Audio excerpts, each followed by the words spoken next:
सूर्य डूबते ही रुक जाता था महाभारत युद्ध। 14वें दिन आधी रात तक क्यों हुआ संग्राम। महाभारत के युद्ध के 14वें दिन पांडवों की ओर से भीम के पुत्र घटोत्कच ने कौरवों से लड़ाई लड़ी थी। घटोत्कच एक राक्षस था और राक्षस रात्रि के समय युद्ध ज्यादा करते थे। घटोत्कच रावण के समान मायावी था। वह अंतर्ध्यान भी हो जाता था। उसके पास तरह तरह के घातक हथियार थे और वह खुद ही अपनी राक्षसी सेना प्रकट कर लेता था। महाभारत के हवाले से पंडित रामचंद्र जोशी ने बताया कि महाभारत युद्ध का नियम यह था कि युद्ध सूरज ढलते ही बंद हो जाया करेगा। मगर भीष्म के वध के बाद बहुत से नियम भंग हो चुके थे। उनमें से यह एक नियम 14वें दिन भंग हुआ था।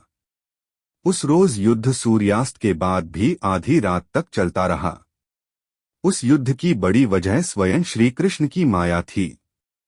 दरअसल भीष्म वध 10वें दिन हुआ था और 11वें दिन कर्ण युद्धभूमि में कौरवों की ओर से लड़ने पहुंचा। श्री कृष्ण जानते थे कि कर्ण के पास इंद्रदेव की दी हुई वासवी शक्ति है।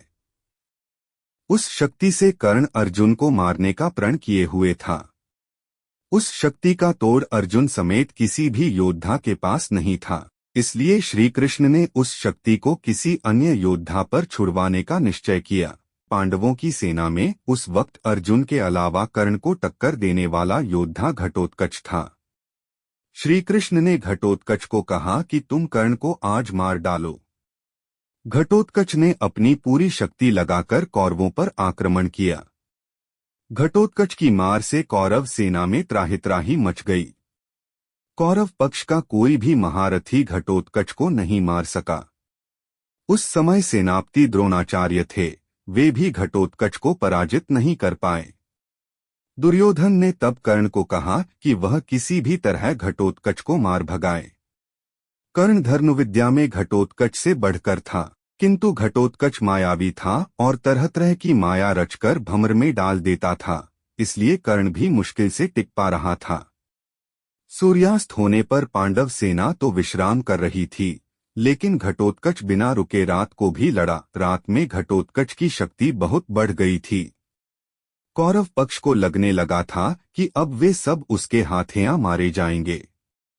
अंत में कर्ण को उसे मारने के लिए अपनी वासवी शक्ति उस पर छोड़नी पड़ी। इस प्रकार आधी रात को घटोत्कच का अंत हुआ। ऐसे ही मजेदार वीडियो देखने के लिए चैनल को सब्सक्राइब करें।